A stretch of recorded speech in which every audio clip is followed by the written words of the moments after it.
Maligayang pagdating sa From Sender PH. Dito, bawat kwento ay parang liham. May kirot, saya, aral at pag-asa. Sa liham ng buhay, kwento ng puso, maririnig mo ang mga tunay na salaysay ng pag-ibig, pamilya, pagkakaibigan, pagkabigo at tagumpay. Ako si Miss M at samahan mo ako kung ikaw ay naghahanap ng pahinga, damayan o inspirasyon. Sama-sama nating pakinggan ang mga kwentong hindi kailanman naluma. Isang liham, isang kwento mula sa puso. Magandang araw, ako si Mia, 27 years old. 5 taon na akong naging girlfriend ni Renz. Hindi siya perpekto, tahimik, minsan malamig, pero alam kong mahal niya ako. Ako rin mahal ko siya. Pero gaya ng maraming relasyon, unti-unting kinain ng pagod, distansya, at katahimikan ang pagitan namin. Noong February 2024, nag-break kami.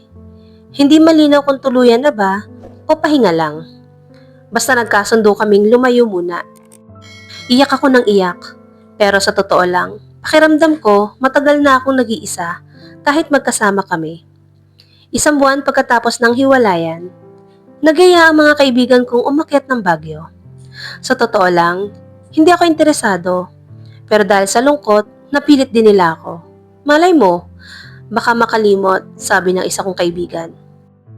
Sa pagpunta ko sa Baguio, doon ko siya nakilala, si Jake. Wala siyang kagapuhan, pero brusko. Mayabang, may tingin, na parang alam mong may gusto lang siya sa'yo, at hindi yung pagmamahal. Hindi siya katulad ni Renz na maginoo. Si Jake, halata mong puro katawan lang ang habol. At sa gabing yon, hindi ko na naisip kung tama ba o mali. Lasing ako, emosyonal ako. At para bang gusto kong gumanti sa lungkot na nararamdaman ko kay Renz. Niyaya ako ni Jake na sumama sa kanya. Sumama naman ako. Pagkarating sa kwarto, walang kwentuhan, walang halong damdamin. Isang gabi ng purong libog lang. Pagkatapos, natulog siyang nakatalikod. Ako gising magdamag. Sa tahimik na paligid, walang narinig sa isa't isa ng thank you, ingat, walang kahit ano. Umaga na nang lumabas ako ng kwarto. Hindi niya ako hinatid. Hindi man lang tumingin. Pagbalik ko sa Manila, parang normal ang lahat. Dito, nagsimula na ulit kaming mag-usap ni Renz. Mabagal, pero ramdam kong gusto rin niyang ayusin. Hanggang sa halos 2 buwan mula sa Baguio trip, hindi ako dinatnan. Kinabahan ako, pero pinilit kong itanggi. Baka stress lang, baka delay lang. Pero nang lumipas ang 3 linggo at lalong sumama ang pakiramdam ko, nag-pregnancy test ako. Pagtingin ko sa PT, 2 ang guhit. Nang hina ako, hindi ko alam kung tatawagan ko si Jake. Pero para saan? Wala siyang pakialam, ni hindi kami nagpalitan ng number. Hindi ko nga alam kung tunay bang Jake ang pangalan niya. Noong nagsimula na ulit kaming maging maayos ni Renz, hindi ko na kaya. Pinilit kong magsinungaling, gusto kong manahimik na lang, pero habang lumalaki ang tiyan ko, lumalalim din ang sakit ng konsensya ko. Umamin ako. Hindi ko sinasadya, sabi ko sa kanya habang umiiyak. Lasing ako. Wala ako sa sarili. Hindi ko siya mahal. Wala siyang kwenta. Matapos kong sabihin ang mga bagay na yon, tahimik lang si Renz. Seryoso ang mukha. Sa una, akala ko kakayanin niyang tanggapin. Pero nung sinabi niyang, habang ako nilalaban ka, ikaw pala bumigay ka na. Noong mga oras na yon, wala na ako nasabi hanggang sa umalis na siya. Hindi ko alam kung babalik pa siya. Ngayon ay mag-isa na ako nagbubuntis. Wala si Jake, wala si Renz, walang kasamang lalaki. Pero narito ako, humihinga pa rin. Minsan, iniisip ko kung bakit ako nagpadala sa gabi ng kahinaan. Pero hindi ko pwedeng takbuhan ang bunga ng isang gabing iyon. Ang batang pinipintig ng tiyan ko ngayon. Hindi ko nababalikan ang nakaraan. Hindi ko rin hihilingin na maunawaan ako ng lahat. Pero sa bawat sipa ng sanggol sa loob ko, paulit-ulit kong sinasabi sa sarili, hindi ako masama, nadala lang ako. Pero ngayon, tatayo ako para sa kanya. Mia, unang-una, gusto kong sabihin na nagpapasalamat ako sa tiwala mo sa akin na ibinahagi mo ang kwento mo.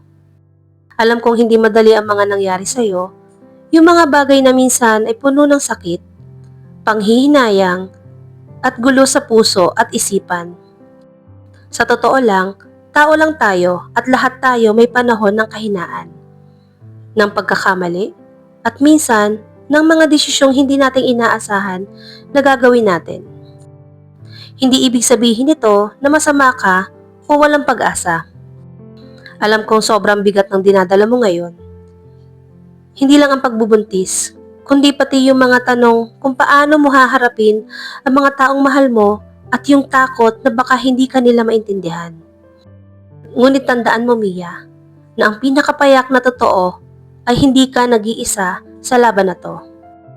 Ang buhay puno ng pagsubok.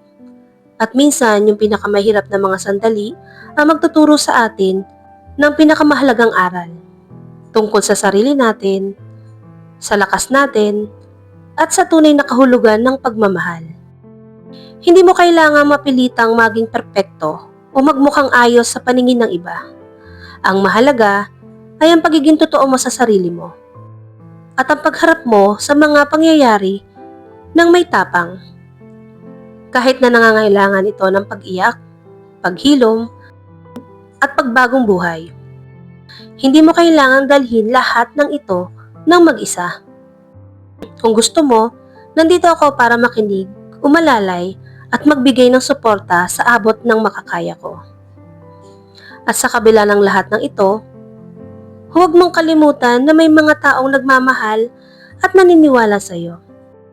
Kahit minsan ay mahirap silang makita dahil natatabunan ng takot o sakit. Kaya sana, huwag mong kalimutan na mahalaga ka. Hindi dahil sa nangyari, kundi dahil sa kung sino ka bilang tao. Kung kailangan mo ng kausap o sandalan, nandito lang ako. Hindi ka nag-iisa. Salamat sa pakikinig sa isa na namang liham ng buhay. Kung naantig ang puso mo, pakisubscribe ang aming channel. At huwag niyo rin kalimutang i-like, mag-comment, at i-share ang kwentong ito. Kung nais mong ibahagi ang iyong istorya, maaari kang mag-send sa email ad na nasa baba o sa Facebook account namin. Hanggang sa susunod na kwento, mula sa puso, from Sender PH.